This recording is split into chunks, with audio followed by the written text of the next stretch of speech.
Okay, it's Sunday morning. It's 10 minutes after 10. And we're in Huxley, right.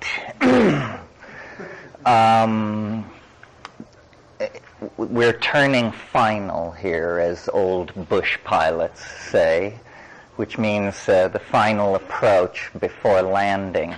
So this is basically loose thread time and summation time and opportunity, hopefully, for some feedback from you. What's outstanding?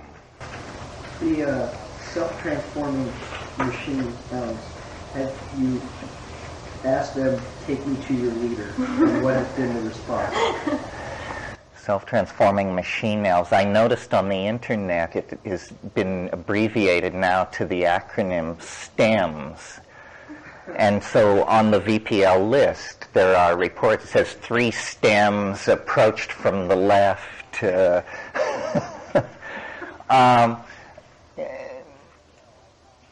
Take me to your leader. No, I did have one DMT trip way back, like maybe the 2nd or 3rd or 4th way back, where it was completely different. It's the only one I've ever had like that, and it was completely different. And the way I put it to myself was the big people were home.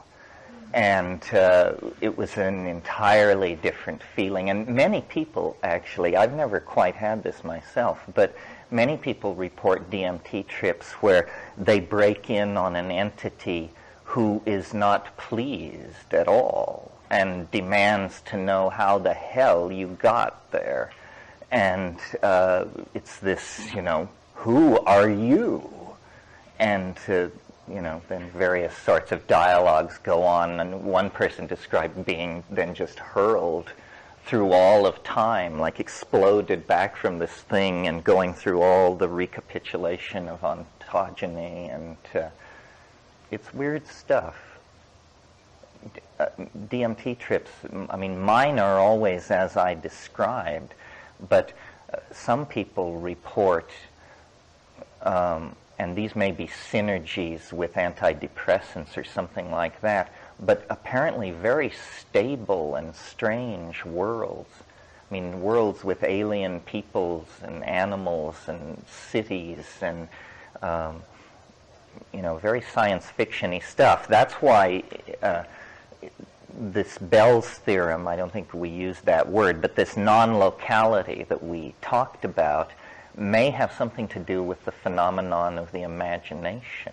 Like, it's occurred to me over the years that what we call imagination might simply be hyperdimensional perception, and you're actually seeing worlds and places that truly exist somewhere scattered through the galaxies like grains of sand, but no place you will ever contact or visit in the flesh, but that the data is somehow present. There seems to be some kind of tuning thing that needs to go on.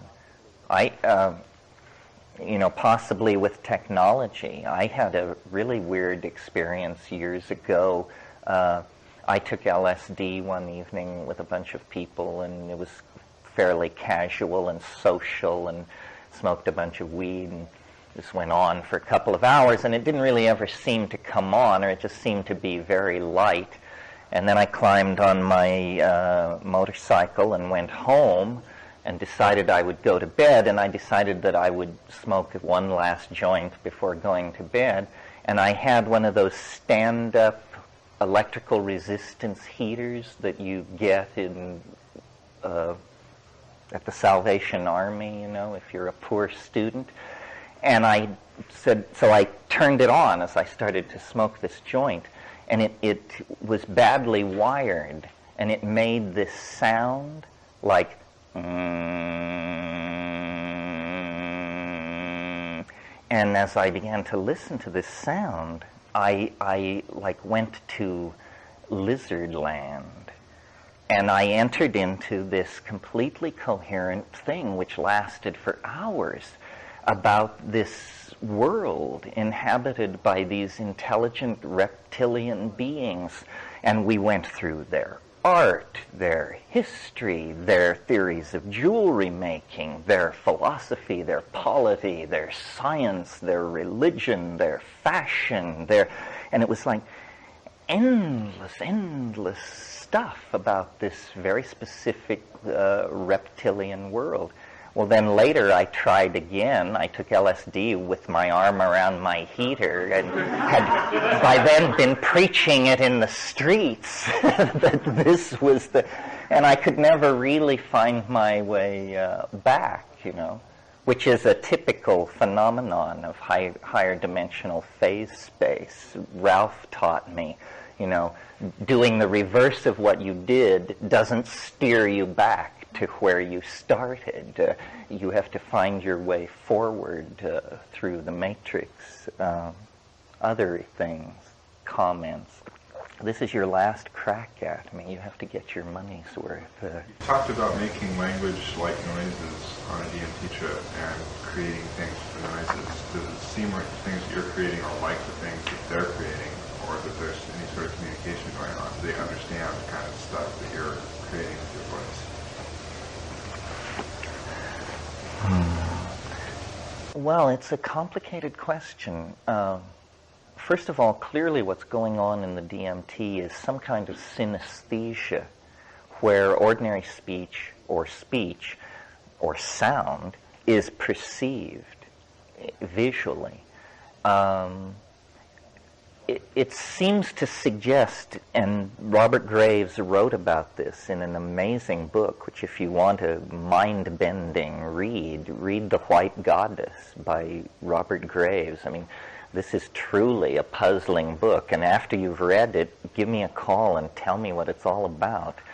But one of the things it's all about is he suggests that part of our existential distancing from reality is that at some time in the past there was a kind of Ursprach, a kind of primal poetic language that you didn't learn from your culture, but that all human beings did this. It was an ingrained behavior. It was a deeper level of language. And of course, in the Bible, you get this curious story of the confusion of tongues that takes place. And it certainly has held human progress down, that we have thousands of languages that are very tortuous to translate between. Imagine the kind of culture we would have built by now if we could effortlessly communicate with everybody anywhere, and they with us.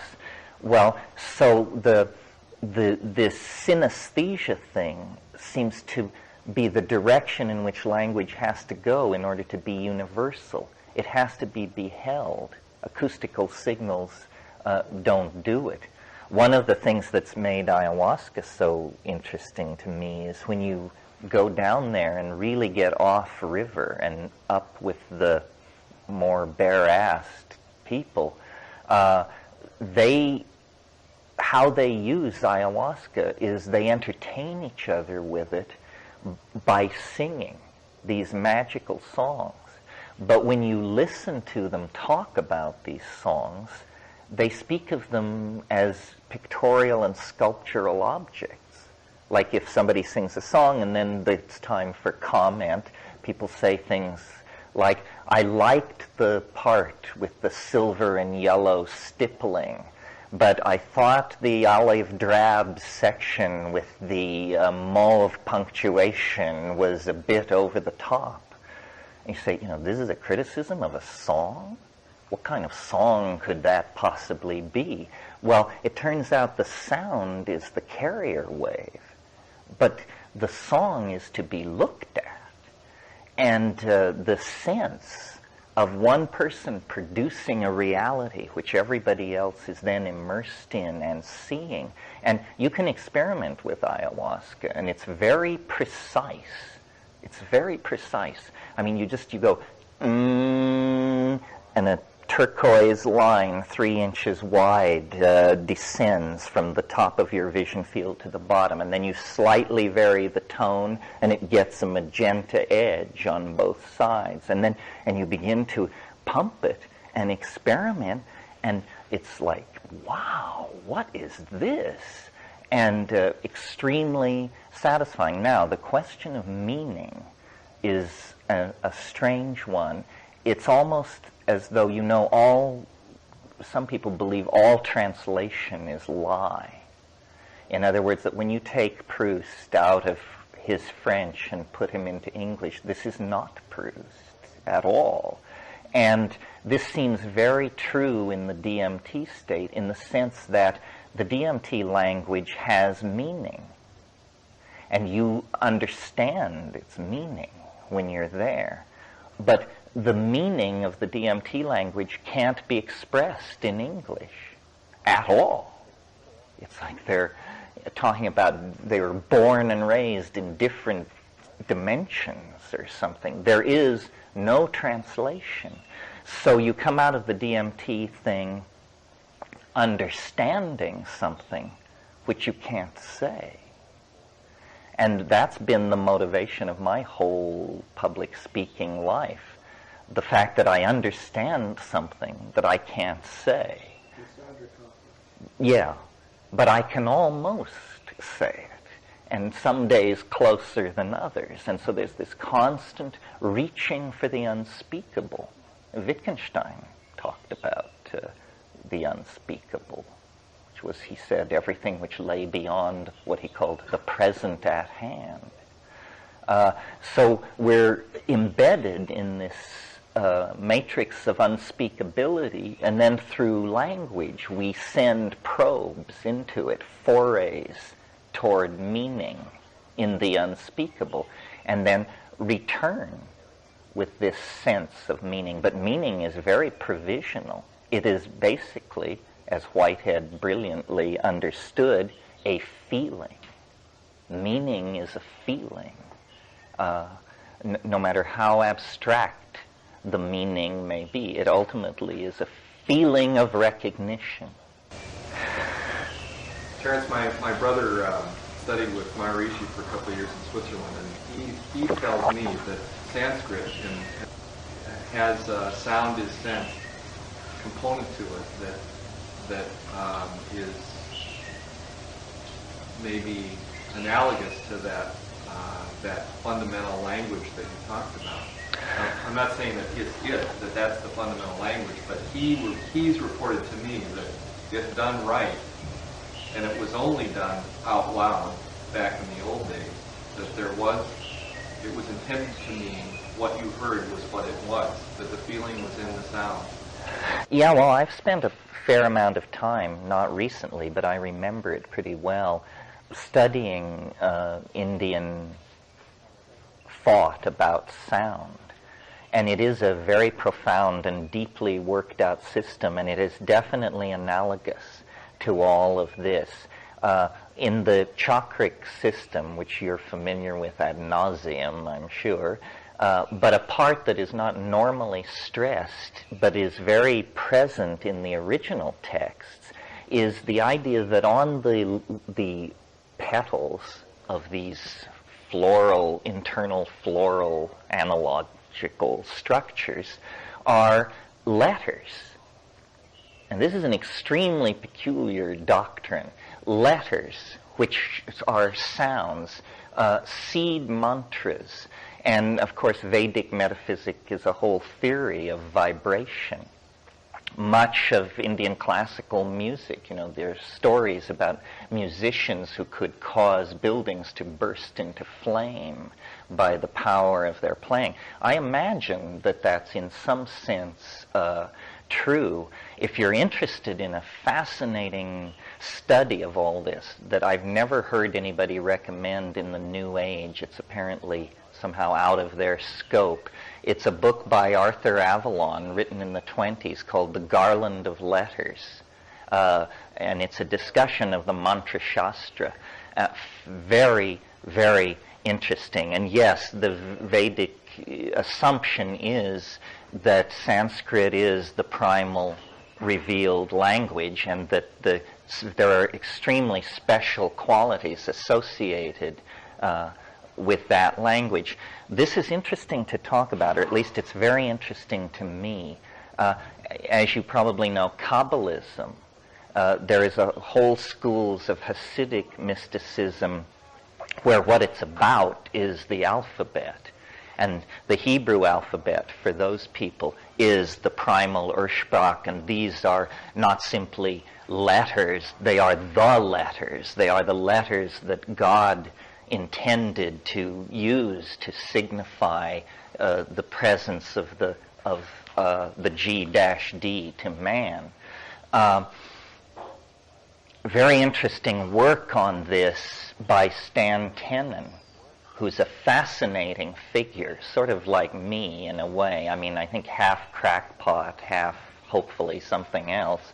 But Stan has created a three-dimensional object, a sculpture, which, when illuminated with a bright source of light in a series of from a series of predictable points, casts shadows of all of the Hebrew letters.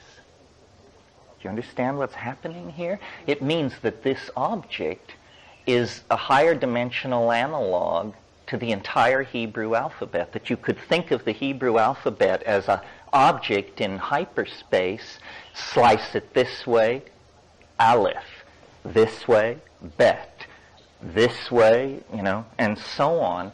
I told Ralph about this, Abraham, and he said, whoa, no problem. We could write a computer program that could take the letters of any language and backward engineer it upward to a higher dimension to get an object that would do that for Sanskrit, for English, for Arabic, whatever. And that seemed astonishing to me. And then he said, and you know what we could do once we had achieved that? We could take those probably five-dimensional objects, and we could do the calculation up to 8 or 9 or 10 dimensions, and we would eventually end up with an object that shed the letters of all alphabets into lower dimensions according to the angle of its regarding. Well, this kind of thing raises the hair on the back of my neck. We're actually getting somewhere, folks. And this sounds to me like God in some sense. I mean, I guess it's God to a printhead.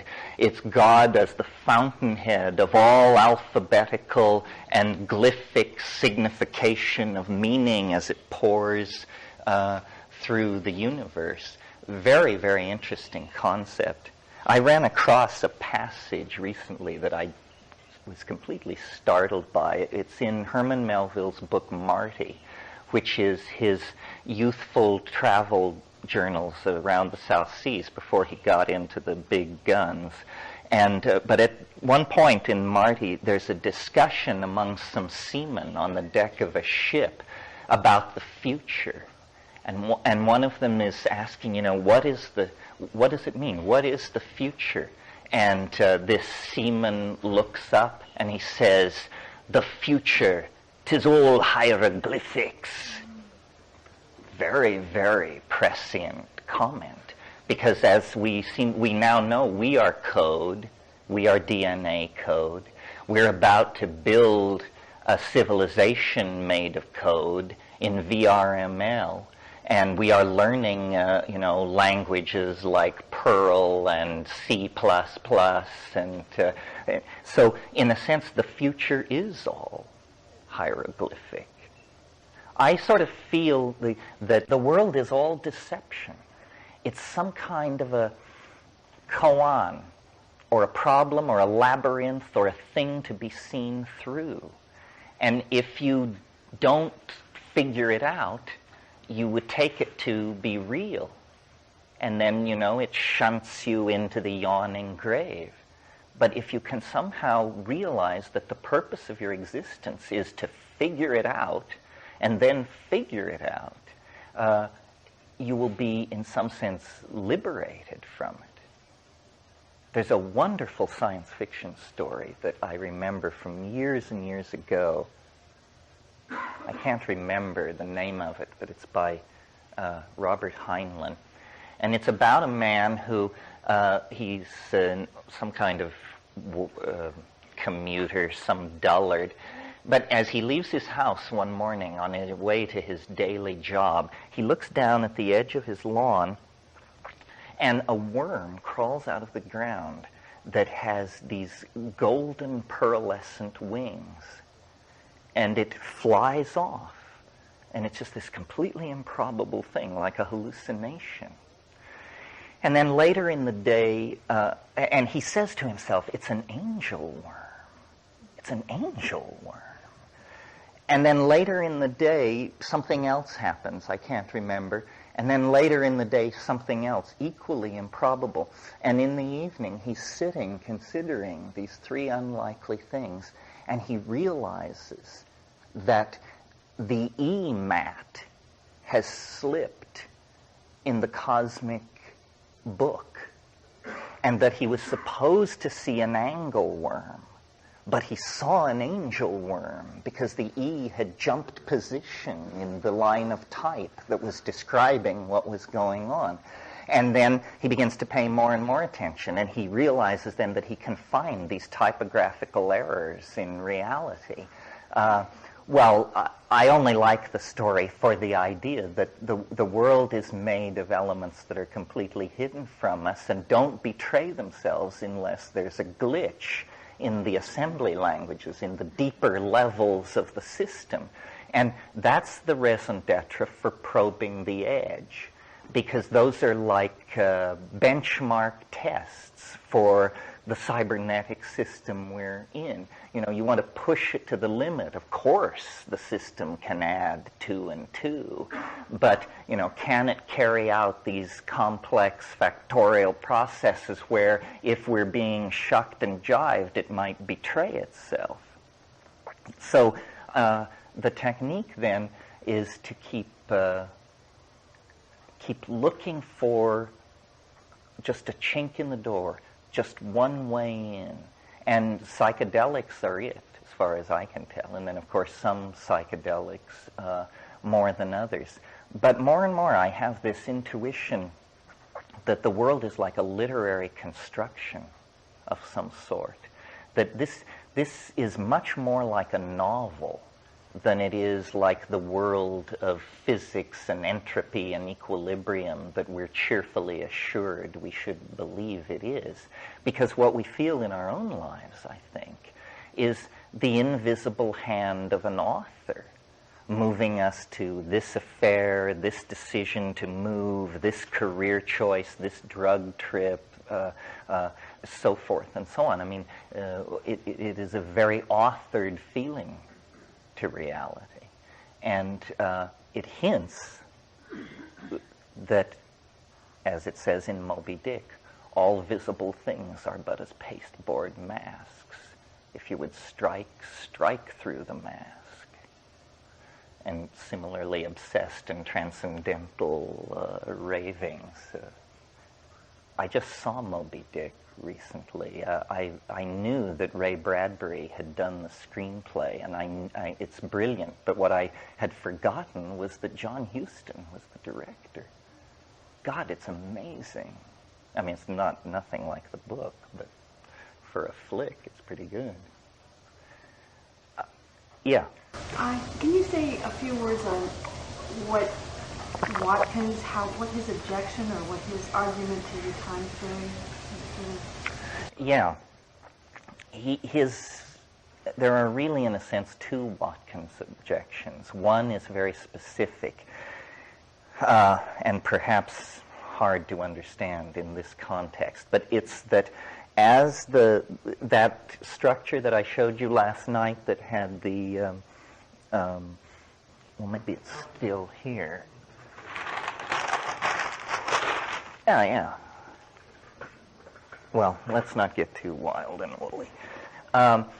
This structure had to be valued, and the way I did it was I broke it down into its components and then assigned value to them. And we were looking at quantifying things like skew, degree of parallelism, distance between the two sides, overlap, congruency, things like that.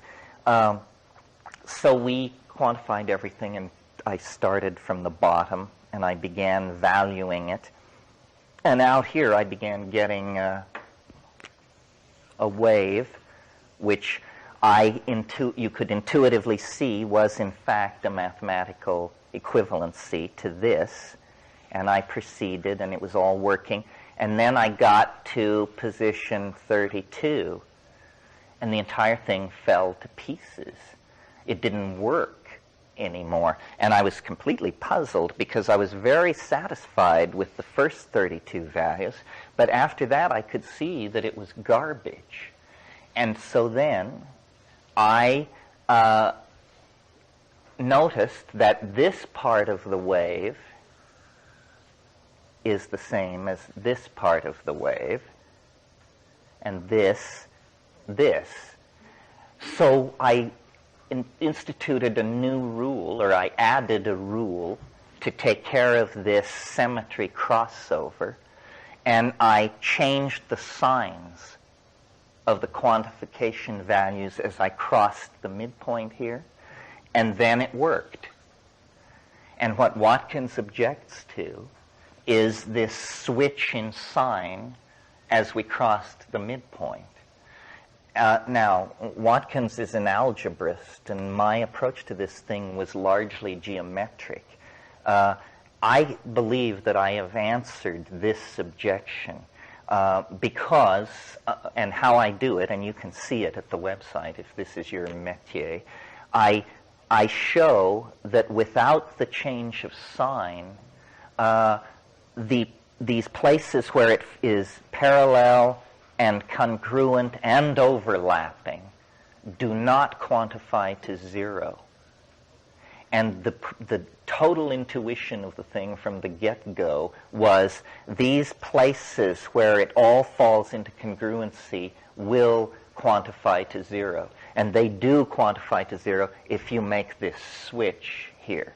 So this is all graphically represented at the website, and I believe, although Watkins terrifies me, but I believe I've got him stymied on this, which it's a good thing because it's a hole in the heart. If he were right, it would be a hole in the heart. But he's not right. Now, the second half of the Watkins objection is slightly more difficult to deal with because but it's also slightly less powerful. And it is that he has written the equation that generates the data points that generate the fractal that we looked at last night. And the equation is a mess. It's just a huge, messy thing. And so he is saying it is too messy. This cannot possibly be the bedrock of nature. If this is the bedrock of nature, then Mother Nature is an hysterical, alcoholic, neurotic, living in the mission who wears fuzzy white bedroom slippers and stays indoors all day watching daytime TV. But I say that perhaps algebra is not, perhaps this looks messy algebraically, but there may be another way to do it that is very elegant because the way I conceived it, it felt elegant at every point. It is elegant, but the equation is not elegant. And so, but let me say, elegance is a relative point. But still, among mathematicians, this is a very big deal. So we'll see. I'm not disturbed by all this. 25 years I promulgated the time wave, and nobody ever said anything other than that it was mighty peculiar, or they signed on completely. So finally, here comes somebody who says, well, no, my dear fellow, there appear to be some problems here. Well, I don't think any idea can conquer the intellectual universe without meeting its critics head on. So here is one, and thank God for it. This means that the idea is reaching a new level of maturity. And Watkins did not come to me as a critic. He came to me as we were going to do some work on the wave involving the search for high prime numbers. And then we went through the manual together, and he said, your theory is becoming very well known, but your language is very imprecise from the point of view of a professional mathematician. So let's go through, and I, as a licensed practitioner of the art, will bring your language into congruence with the style of the field, and this will make you much more credible.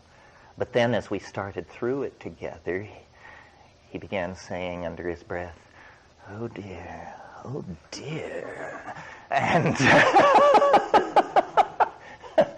so now we'll see. But out of this came, for the first time, Watkins is the first person who ever wrote the equation that generates the data points. You see, all these other people, Peter Broadwell, Peter Meyer, Billy Smith, Leonard Byrne, all the people who worked on it in the original phase used the 384 data points that I presented them with, that was the boiled down of this quantification process.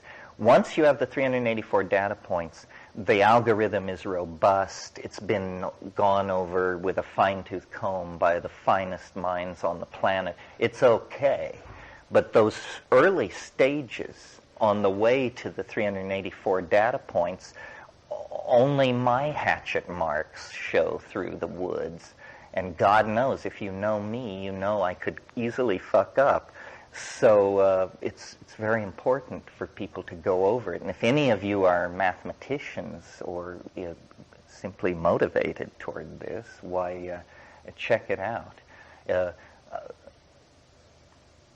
It's a very curious thing. I mean, my whole life and the life of my brother have been shadowed by these revelatory events that we didn't really, well, I guess that's a bit overstating. We asked for it, but we never knew we would get it in such spades.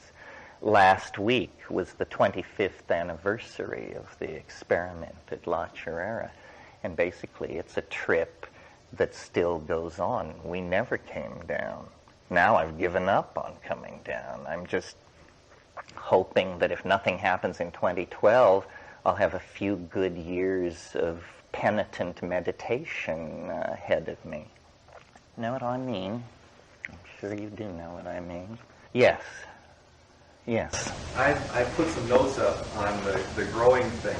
Oh, yeah. You want to switch back here? Those who are interested may want to take a look at. It talks about cost and times to put a kit together if you want to play that game. The other thing is our kind friend here, whose first name I've forgotten, has gone to the Susan went to the office and got additional copies made of the first round. Yeah, well, I think an excellent strategy for changing the climate of attitude toward these things is for people to just grow stuff, grow plants, grow mushrooms, and this is happening. I think, the whole idea of drug suppression was based on the very naive notion that there were only a few drugs to suppress. And now, there are thousands, and there will be thousands more. And a lot of people who never take exotic drugs or would dream of attending a thing like this are perfectly aware of what a racket all this is, and how it's just being used, how mafias and governments are basically in business together. The governments repress it, that drives the price up, the mafias deal it and kick back to the governments for the favor of repressing it, and all the rest of us are supposedly not to know that this is going on. It's one of the oldest cons around. Terence, can you give just kind of steer in a different direction, I suppose. Can you give us some good ammunition against culture? Against culture. As we try to Well, my attitude, like media is a big issue, obviously, and my attitude toward all of that is the culture is toxic. Like, here's the thing, like probably Esalen is the place where the idea was born that there are healing images, that you can heal your body and your mind through the images that you hold in your head. But I've never heard a really intelligent discussion of the implication of that. If there are healing images, there are destroying images, there are sickening images, there are toxic images, and you can bet which are being purveyed in the mass culture, because the purpose of capitalism is to imprint its products in your mind, and shock is an excellent way to do it.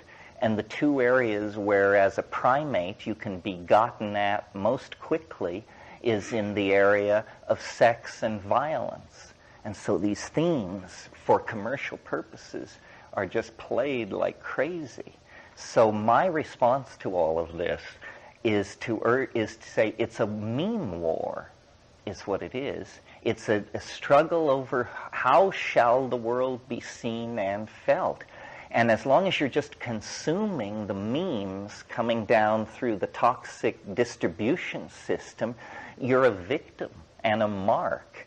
And so what we have to do is produce, send stuff up the wire. And that's why I think the web is so fascinating. And as I said, I think of it as a 60 million channel TV. And so whatever your bent is, you should put your message out there. And we should all produce as much art as possible. I mean, I think the leisure and the indulgence that is permitted us, the super rich of this world, and we all are in that class, the upper 5% of the Earth's population, you can't live with yourself unless you give something back.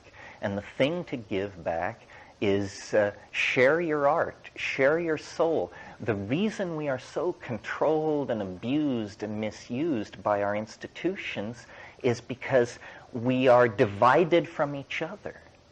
You know, they have divided us by race, by class, by sex, by political style, all of these ways, when in fact, you know, it's in everybody's interest to have a future, to build a world where children can be raised with some reasonable expectation that humanity will be preserved.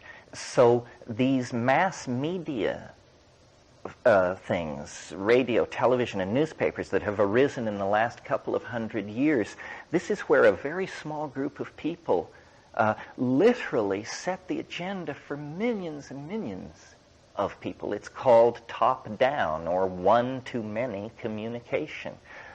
What the web holds out is this thing called any-to-any communication.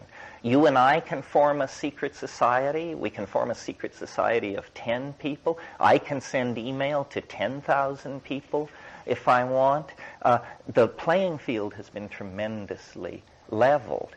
And then the quality of what we produce can tip the balance still further. So I think, and the tools that are put in our hands now, Director, Photoshop, all of these things make it possible to communicate outside of these print-created monolithic institutions. We can't really even imagine a world like that. There hasn't been a world like that since late Roman times. I mean, the Roman hegemony was quite cohesive, but, if you were living in a village in Armenia ruled by the Roman procurator, it wasn't touching you very heavily. And I think what people, the idea of the citizen is arguably toxic. The idea that we all are participating in some enormous polity works against individualism. I mean, if you tried to nail me to my politics, people can't figure out whether I'm a right-winger or a left-winger or what I am. I'll tell you straight out, I'm an anarchist. I am an absolute anarchist. I mean, I believe in people more than abstractions or institutions. I will always rely on people. To a level perhaps uncomfortable for you. I remember back in the 60s, my line was, if you come upon a mob, you must join, because the people understand far more than you do about what is going on. And that kind of radical commitment to freedom is going to be necessary to dismantle these very, very rigid power structures that are, being shoved down everybody's throat. And so the new culture, I think, is a dispersed virtual culture on the internet that is not product-oriented. It's aesthetics should rule the world, and the best ideas should win. But we all have to stop being consumers. We have to redefine really who we are. It's a much more courageous role. I'm about 18 months ago, I moved to Hawaii, and I've lived in Hawaii off and on many times. It was not unfamiliar to me. But living off the grid, but with the net, but 10 seconds away from climaxed Hawaiian rainforest, so I can always push back from my desk and just take a walk in the woods, I realize, I think this is how people are supposed to live, dispersed over the surface of the earth, very little moving around. Vehicular travel is less and less defensible. Off-grid, solar electric, information-based, and virtual community that no one can track or criticize because it's all going on the grid. I think if you're smart, you should buy real estate in extremely remote areas, because soon there will be no remote areas from the point of view of the net, and just a very different kind of world is coming into being. It's not a good time for organizations, for massive hierarchical structures that depend on managerial control, and they know it.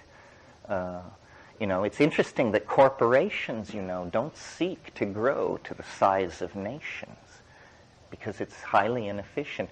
No corporation has a welfare class built into it. What corporation has a component inside itself that it sends out checks to every month for not working? Well, the executive class. That's the answer to that. We're not supposed to say that. Possibly. No, let me start over. There's more to you. There is a lot more to you than your ideas. And all I get on the CRT is your ideas. I've read your books for 2 years, and this weekend with you is worth 100 reads of your books to me, in terms of seeing who is the man behind the words and how is your energy constructed. And there's a difference of being inside your field in this room than there is talking to you via email. There's a difference. Well, I agree there's a difference, but see you, see me is hope for the future, and there'll be things better than that. In other words, what I want to end with is telepresence. I agree nothing will ever substitute for the one-on-one thing.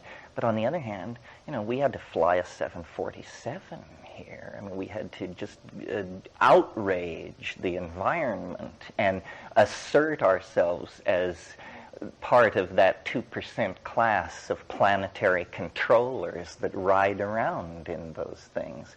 And it's completely contradictory to everything I say and believe to travel around talking to groups of 30, 40, 50, or even 500 people.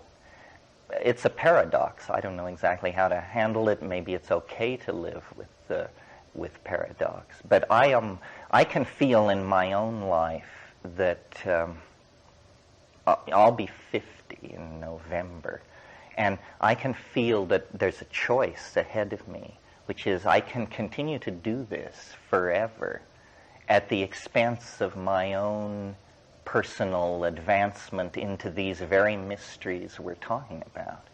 Or I can knock this off, figure I've said everything I have to say 10,000 ways, 10,000 times, cancel all visitors, and begin to brew and cook and take and fly and understand and move into it again. But you cannot be a public figure and a practicing alchemist, I don't think.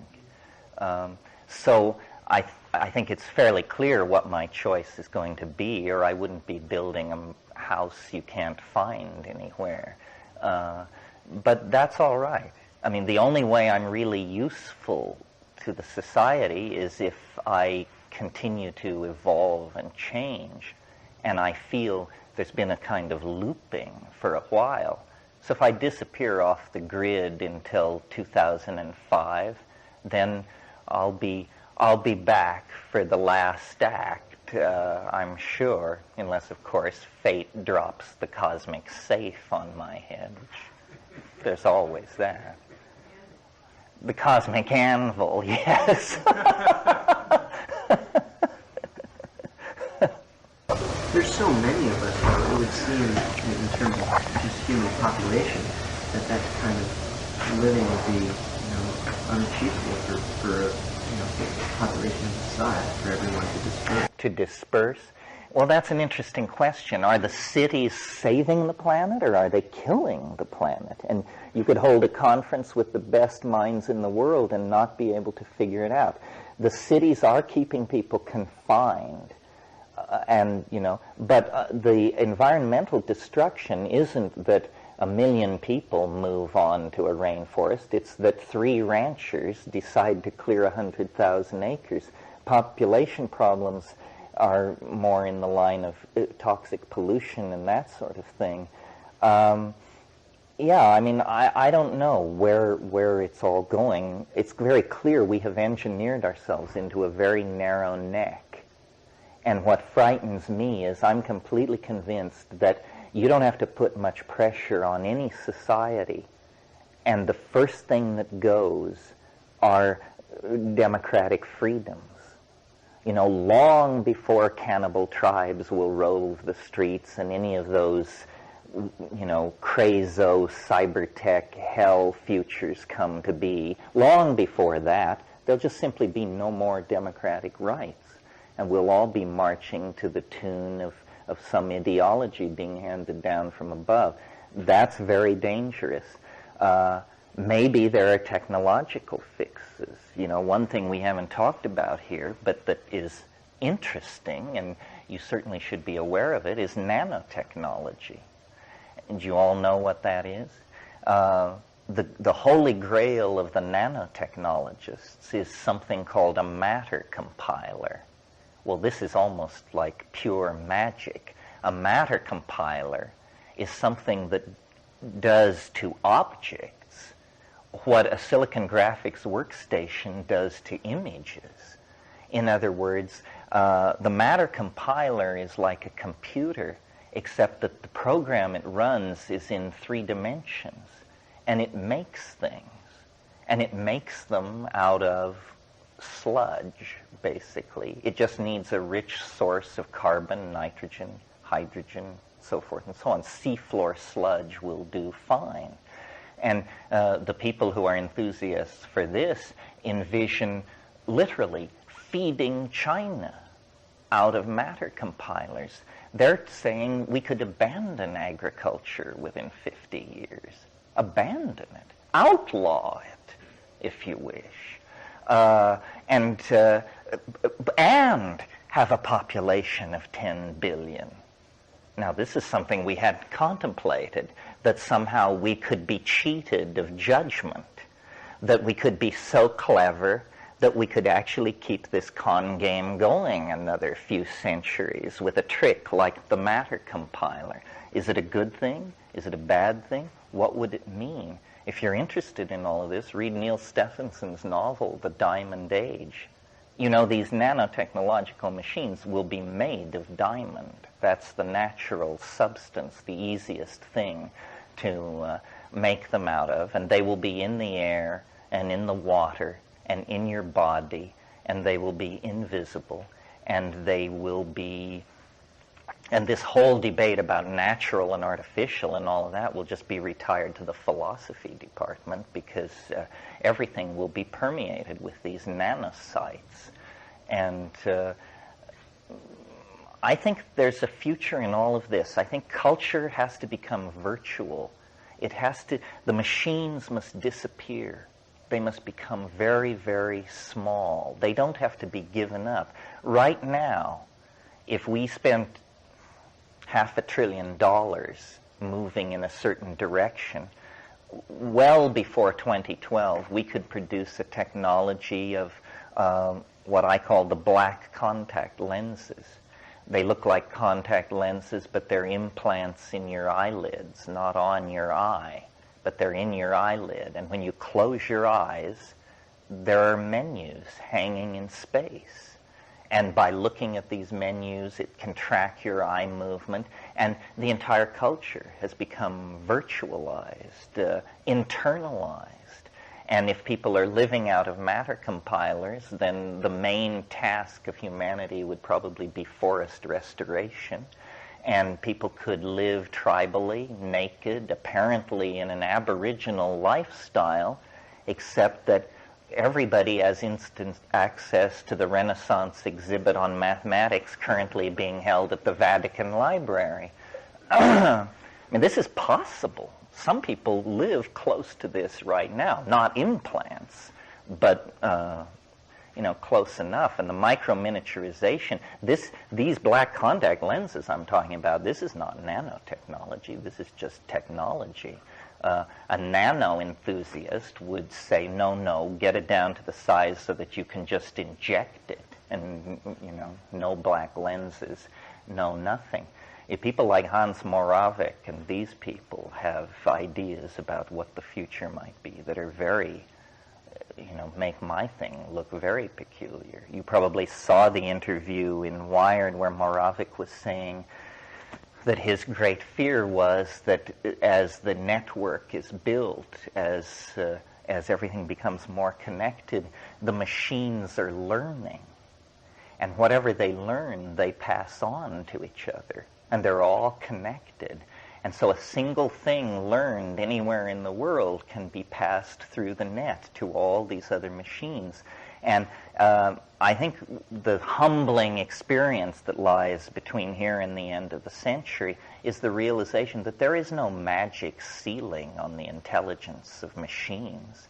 We are going to make machines more intelligent than we are.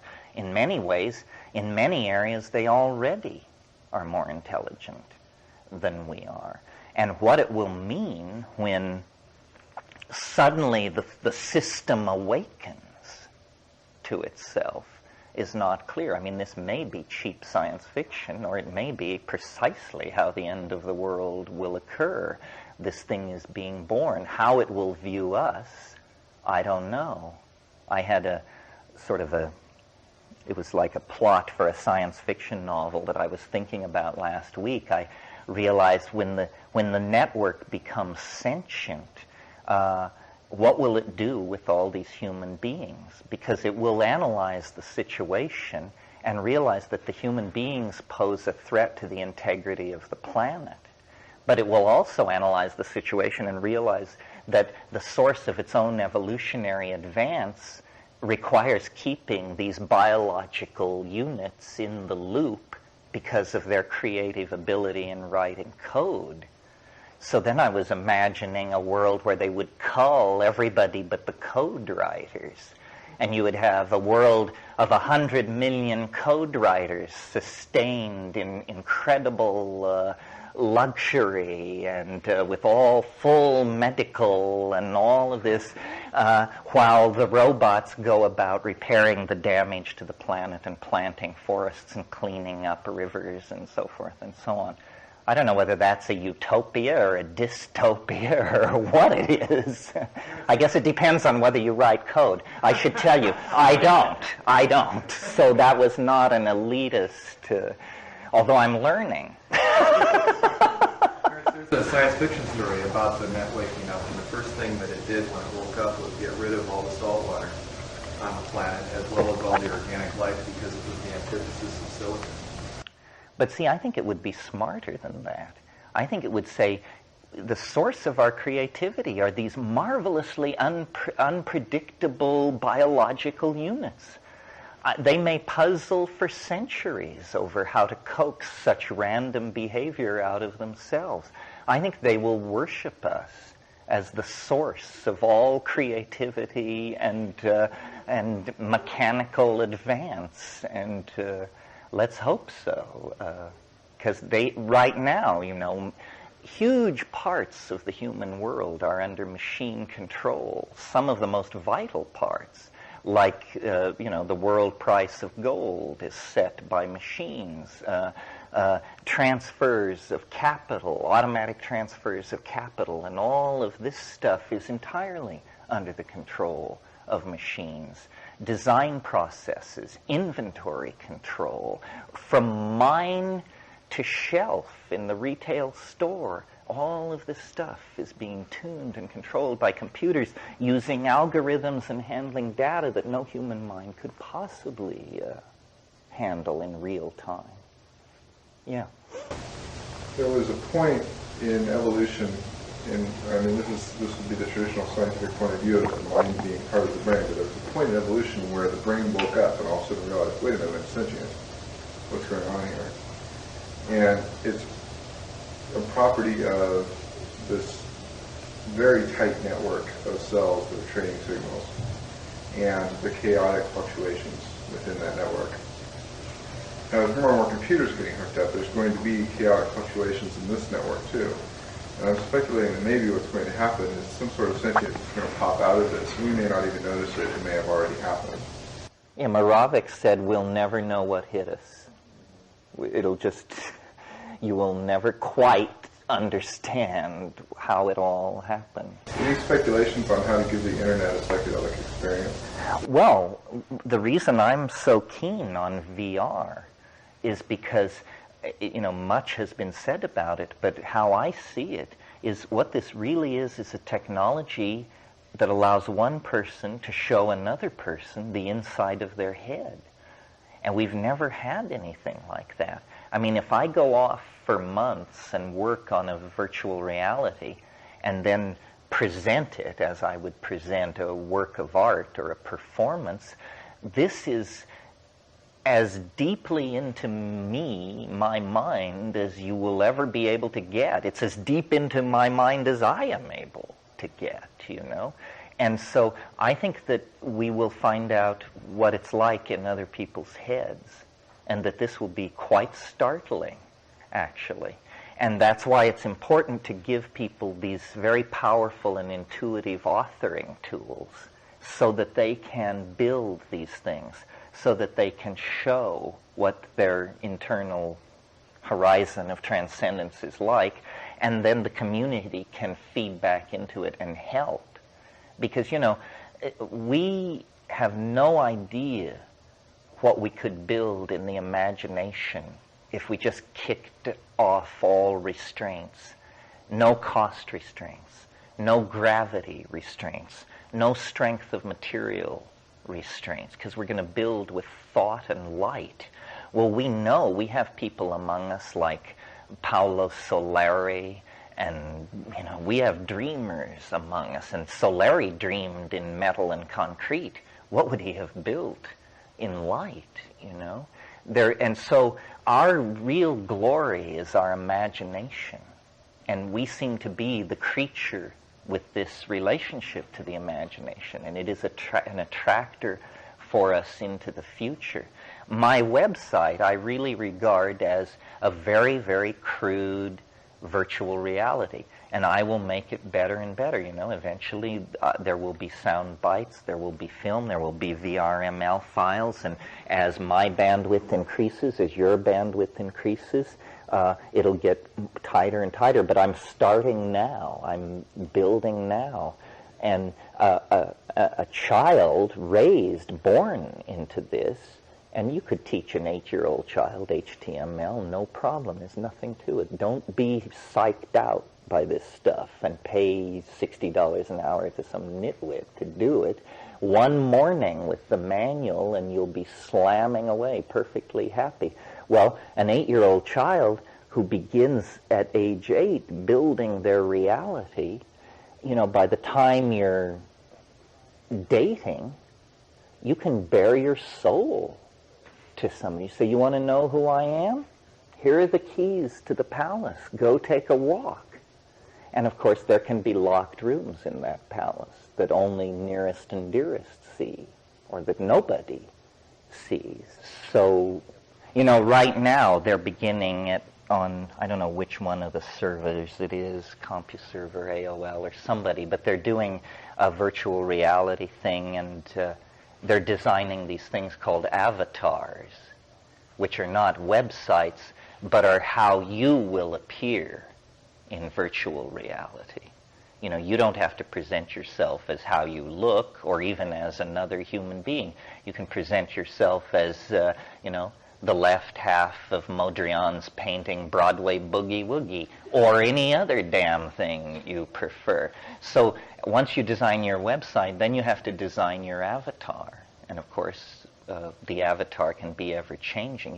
You don't wear the same clothes every day in reality. And again, when you say to people, how would you like to be seen in virtual reality by everyone else there, whether that is realized or not, that's a fascinating psychological exercise bound to reveal all kinds of things about somebody. One person will want to be a tattooed jaguar. Another person will want to be the monolith from 2001. Another person, a cloud of smoke. Another person, a cabbage. All this is entirely possible. When you read Mark Derry's book, Escape Velocity, you see how much tension this produces between the body and the mind. Because we've never before been forced to figure out what we really are and where we want to place our bets. Sounds like a permanent Halloween. That sounds to me like a good description of Western civilization. Halloween every day for 3,000 years. Although Halloween, I don't want to knock. It's a good pagan holiday. Maybe more like, I don't want to get anybody excited. Yeah. Are you familiar with MUDs, the multi-user dimension? Yeah. It's kind of the two-dimensional or text version of the VRML. And they will rise out of that in good time, obviously. They've been doing it for about 10 years now. Most people are very practiced at making worlds and creating things. They have a little economy that goes on. They have little games people play to earn points to become architects of the system. Oh, that's cool. That's good. The neat thing is that they already have sort of the experience that is valuable in making things. They're really, when they hit that VRML world, I'm sure they're probably the main participants. They're going to be the experts of it. Because they already have 10 years experience in something that's only basically a year old. Yeah, VRML, or virtual reality, is a place where the creativity, the staggering creativity of psychedelics can actually find a home. I mean, in any other field, a 5-hour trip full of 1 billion insights, but if you can take 3 and do something with them, that's a pretty good average. Once you have the tools to create 3-dimensional worlds that replicate what you've seen, then there will be unlimited possibilities. And of course, even now, there are groups that are psychedelically oriented. I mean, I think it's probably only a matter of, perhaps it's even online now, but a matter of months where people with high-speed connections will be able to visit the gallery of psychedelic simulations. Say, here's the latest MDMA simulation. Here's the latest DMT simulation with footnotes by Gracie and Zarkov. and here is something else. And also, I think people should be allowed to say, here's the trip I had last night. And then people can go and check that out. So it's about expanding communication skills. And as we do that, the differences between us and the similarities will, strangely enough, be simultaneously accelerated. And I think it's a basis for real community. I think it's amazing that with spoken speech, which operates at about 30 baud, I think, we were able to create and hold together a world civilization using speech transmitted over wire at 300 baud. That's astonishing that any cohesion at all could arise at such a... And the level of ambiguity is insane. I mean, the most uncool thing you can do in most social situations is say to somebody, would you explain to me what I just said? Then the illusion breaks down. And you discover, no, we're not all sailing on the same ship. But if we could see what we mean, if we could have an enhanced communication skill bordering on telepathy, there would be much less noise in the system, much less wasted effort, and so on. And I think the psychedelics have always existed there as a model for where technology could go. I mean, technology seems to have only two real places that it can go. It can go toward lethality, weaponry, or entertainment. And, between those two, we've got the hydrogen bomb. I think we need to proceed further along that, and all the delivery systems and all the other forms of weapons, not nuclear, disease bombs and so forth and so on. People say, well, entertainment is trivial. Well, in this culture, a reasonable statement. But really, entertainment is communication of social values from one person and institution to another. There's no sin in being interesting, which is all entertainment refers to. So where does this leave you? Anybody, anything? Not? Yeah. Well, I kind of see psychedelics as kind of the organic balance to the technical age. It seems to me that in psychedelics, it gives you that time to assimilate what you don't have to assimilate as society is rapidly changing. We're not being allowed to organically just assimilate all this new knowledge and acquire all this new information at a human type of level. But with psychedelics, it seems to me, it gives us a balance, an area that we can turn into and understand the new technology without being completely boggled by it. Yeah, what I hear you saying is it's a kind of a benchmark to measure these things against. Yeah, I agree. Because psychedelics synergize creativity, and because we happen to be in a highly technical society, much of the creativity synergized by psychedelics turns into code or hardware. That's just a circumstance of the time we live in. I don't see these things as at all opposed to each other. I sort of see them as the female and male side of the same intent. In other words, the psychedelics have always been here. So in that sense, the internet has always been here. I mean, essentially what shamanism is aboriginal use of the natural net, is one way of thinking of it. They seem to transcend local time and space. They seem to recover information not available locally. But the rise of technology then allows the male engineering mentality to mirror nature. And the exciting thing about nanotechnology is This is how nature does it. Nature builds from atoms up, and that's how the nanotechnologists propose to do it. So in a sense, we've reached bedrock. We're in